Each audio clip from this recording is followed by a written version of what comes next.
You don't remember it. You? Not your first breath, not your first cry, not even the moment you opened your eyes to the world.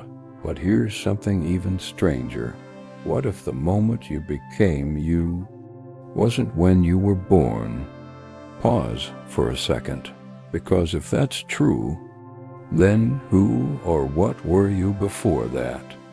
This isn't just a philosophical question, it's something much closer to your everyday life than you realize. Let me ask you something simple. Do you remember becoming aware of yourself? Not learning your name, not recognizing your face, but the moment you realized you were someone, a separate being, a mind inside a body. Most people can't pinpoint it because it didn't happen all at once. It happened slowly, quietly, almost invisibly. And that's where things get interesting. For centuries, philosophers have debated the idea of the soul when it enters, where it comes from, what it really means. Some believed it arrives at birth, others believed it existed long before. But what if we've been asking the wrong question? What if the real question isn't when the soul enters the body, but when awareness enters the life? Because without awareness, what are you, really? A body that reacts, a system that learns, a pattern of behaviors shaped by environment, but not yet a fully present self. Plato once described the soul as something that must remember itself. That knowledge isn't always learned, but uncovered. And if that's true, then maybe your life isn't about becoming something new. Maybe it's about waking up to something that was always there. Now, let's bring this into reality. Think about your early years. You followed instructions. You absorbed language. You reacted to reward and punishment. But were you aware, or were you simply adapting? Psychology suggests that much of what we call self is built over time, layer by layer. Experience by experience. Your beliefs. Your identity, your personality. They weren't born with you. They were constructed. And here's the uncomfortable truth. Most people never go beyond that construction. They spend their entire lives inside a version of themselves that was built by others, parents, culture, environment. Nietzsche warned about this. He spoke of individuals who never truly become themselves, who inherit values, beliefs, and identities without ever questioning them. They live, they function, but they never truly arrive. Now think about this. If your identity was built, then who is the one observing it? Who notices your thoughts? Who questions your behavior? Who feels that quiet sense that something isn't quite aligned? That's where things begin to shift, because that observer, that awareness, is something different. It's not your personality. It's not your habits. It's not your past. It's something deeper. And here's the twist.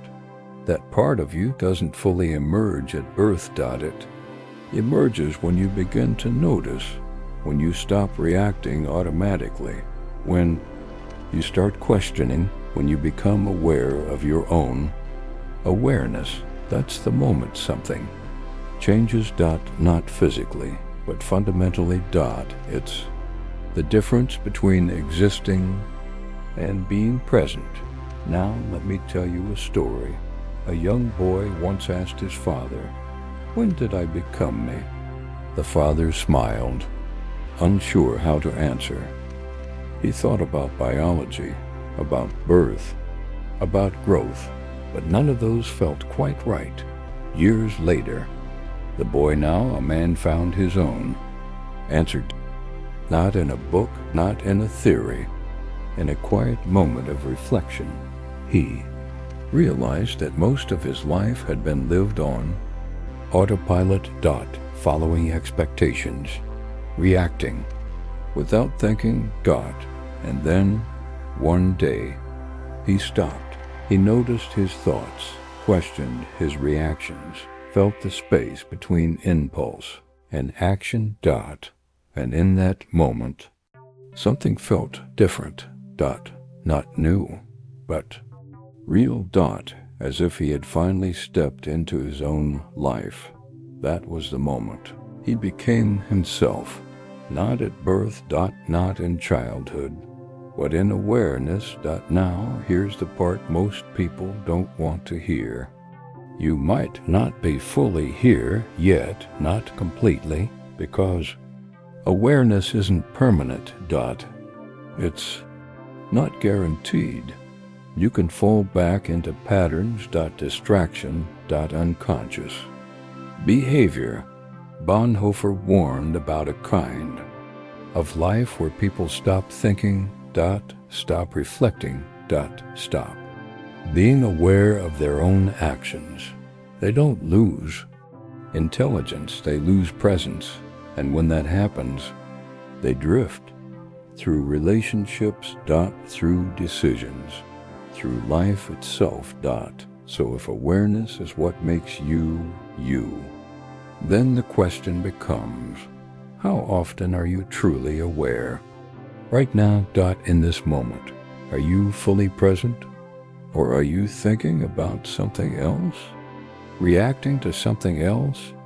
Drifting through this without really engaging?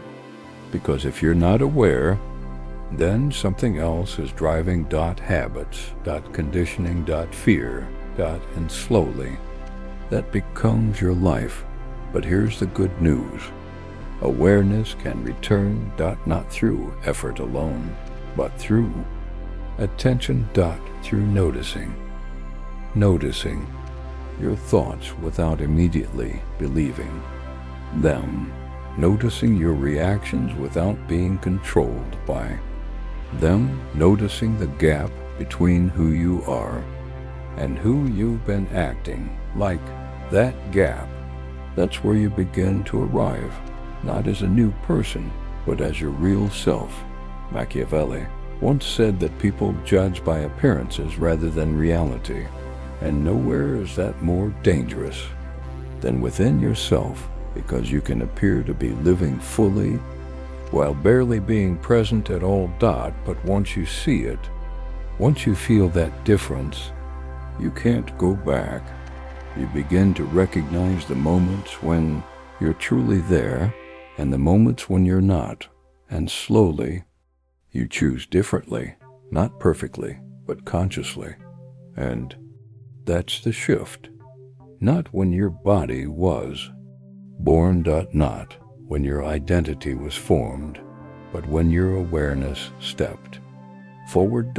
So maybe the real question isn't, when did your soul enter your body? Maybe it's this: how often do you truly arrive in your own life? Because in the end, the most sacred moment isn't when you were born. It's every moment you choose to finally be here.